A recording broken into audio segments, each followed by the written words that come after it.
Good morning, everyone. Happy Tuesday. It is Julie here with your TipRanks pre-market morning update, where we are covering everything you need to know before the opening bell. I am here Monday through Friday with videos out before the market opens, so make sure that you're subscribed to the channel and you have those notifications turned on so you can stay up to date with all of our latest videos.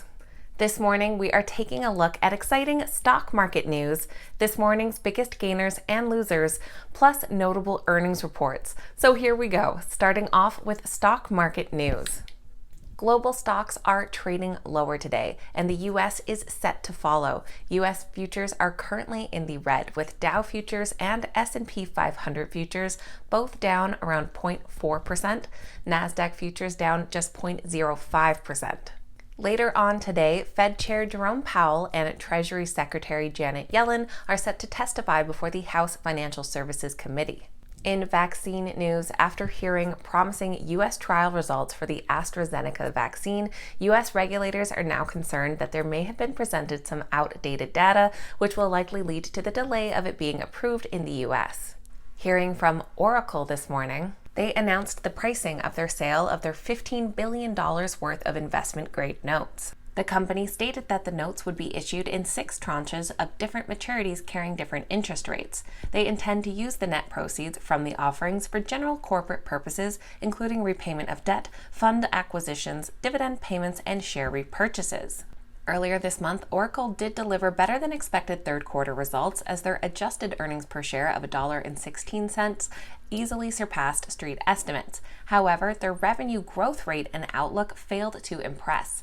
The stock does come in as a moderate buy with 9 buy ratings, 9 holds, and 1 sell, for an average potential upside of 12%.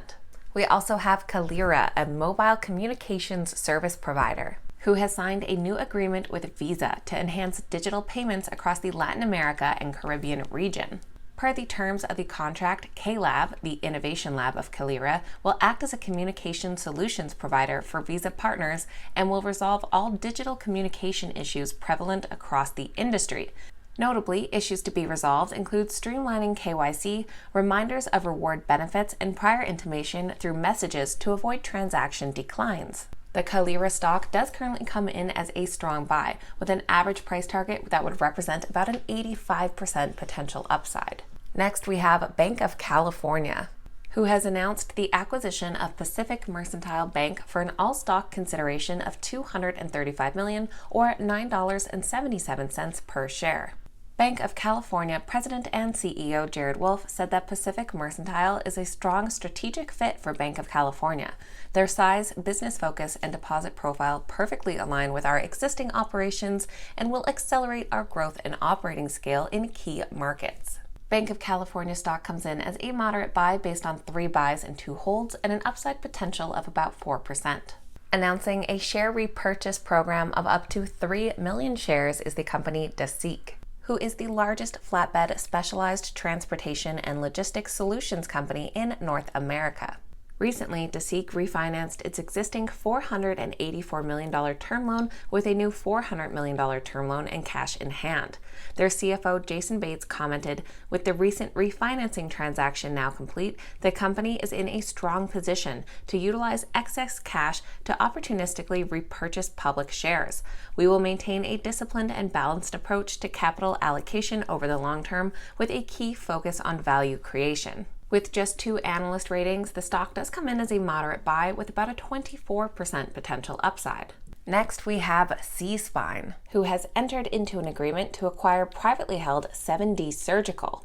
SeaSpine Holdings Senior Vice President and Chief Financial Officer said once closed, the transaction is expected to contribute to revenue through the addition of the 7D customer base, as well as the opportunity to place additional systems on a capital-efficient basis by allowing hospitals to acquire them over time through the purchase of SeaSpine's spinal implants and orthobiologics.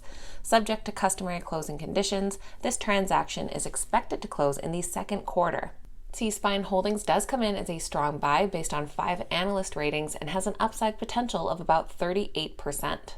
Now taking a look at this morning's biggest gainers and losers.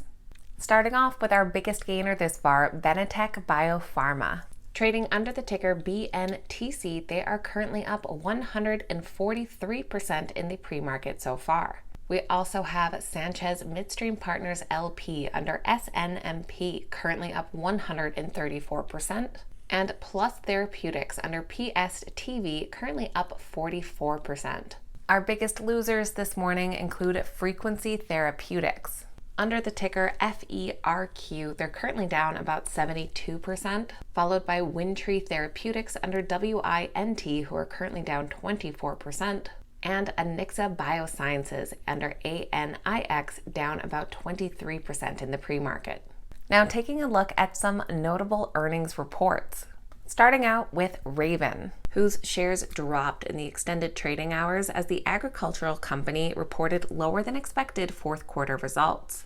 Their fourth quarter earnings plunged 88% year over year to 1 cent per share, missing the street estimate of 11 cents per share, and their net sales declined 6.6% to 80.1 million, falling short of analyst expectations of 88.65. The stock does come in, however, as a moderate buy, with 2 buy ratings and an average upside potential of about 26%, as analysts note a more favorable backdrop for the fiscal year of 2022.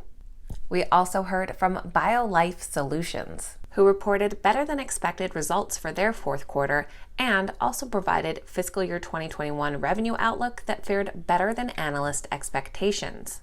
BioLife Solutions reported an adjusted loss of 1 cent per share in the fourth quarter. That's compared with the year-ago earnings of 13 cents per share. However, analysts were expecting a loss of 2 cents per share. Their revenues jumped about 78% year over year to 14.7 million, coming in ahead of the consensus estimate.